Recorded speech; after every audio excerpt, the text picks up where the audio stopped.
विष्णुपुर नामक एक गांव में वीरेश और गृहन नामक दो अच्छे दोस्त अपने परिवार के साथ रहते थे। दोनों बचपन से बहुत अच्छे दोस्त होने के नाते उनके दोस्ती के भरोसे पे एक लस्सी का व्यापार शुरू करके उसे चलाते हैं। हर रोज वीरेश और गृहन दोनों साथ में उनके लस्सी के दुकान को जाते थे और आते ही दुकान को साफ करके भगवान की पूजा करके लस्सी बनाना शुरू कर देते थे। इनके लस्सी के तैयारी के लिए हर रोज शाम को लीलावती नामक एक बूढ़ी औरत इन्हें दही देने दुकान आया करती थी। और बेटा, व्यापार कैसे चल रहा है?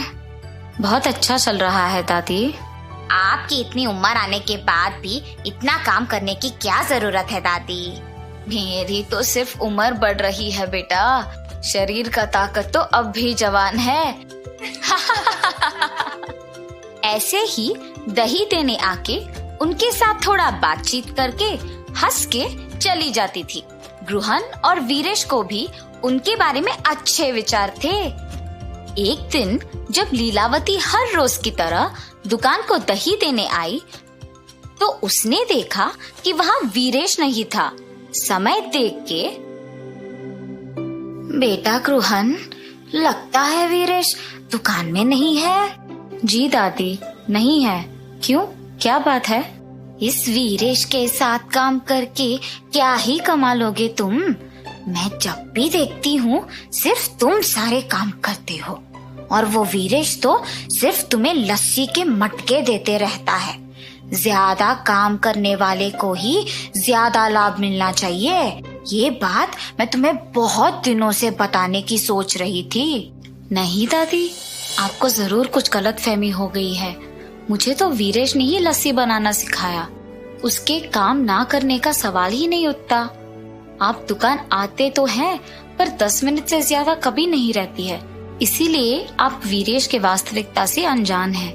ठीक है, तुम्हारी मर्जी बेटा।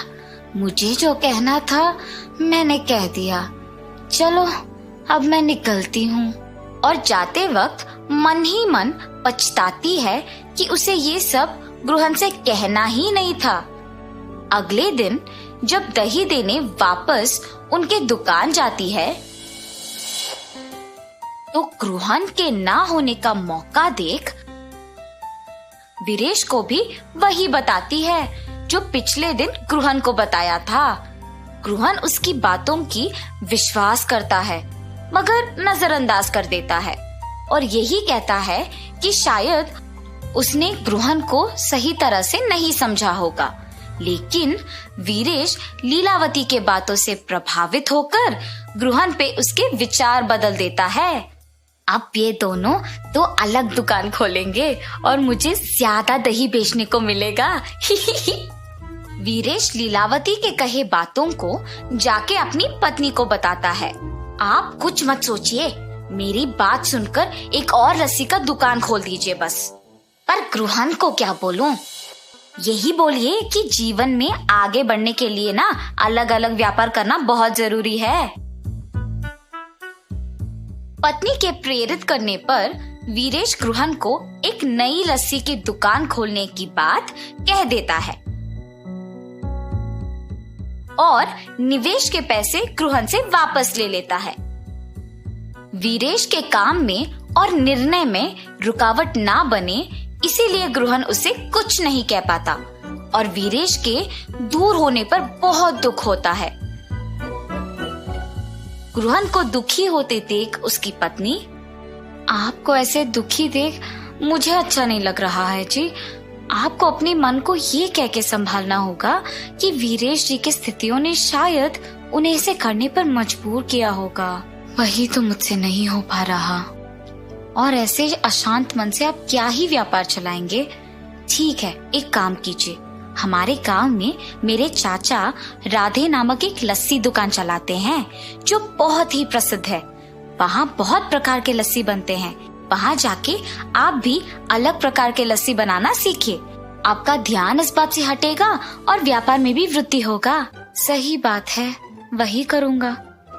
ऐसे गृहन 6 गांव बाद वाले भीष्मानगर में अपने रिश्तेदार के घर जाता है। अरे बेटा गृहान, कैसे हो तुम? तुम्हारी पत्नी कैसी है और तुम्हारा व्यापार कैसे चल रहा है? सब कुछ ठीक है मामा जी।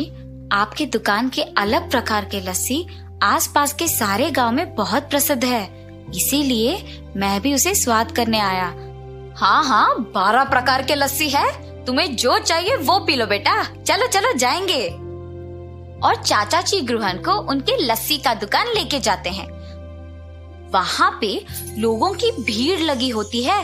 टिकट खरीद के लाइन में खड़ा होके इंतजार करने के बाद उन्हें लस्सी मिलती थी। ये सब गृहान को बहुत नया और अलग लगता है। और दुकान के अंदर जाने के बाद वहाँ पे अलग तरह के लस्सी बनते हुए और बनाने का तरीका देख गृहान भी वहाँ के कार्मिक के साथ लस्सी मिलाता है।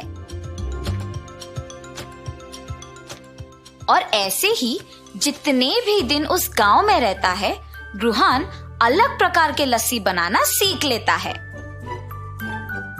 वापस गांव आने के बाद गृहान उसके दुकान में अलग तरह के लस्सी बनाना शुरू कर देता है। वो उसके दुकान के सामने लस्सी के रंगीले चित्र बनवाता है ताकि ग्रामीणों को पता चले कि गृहान के दुकान में विभिन्न प्रकार के लस्सी मिलते हैं, और उसके नाम भी लिखवाता है।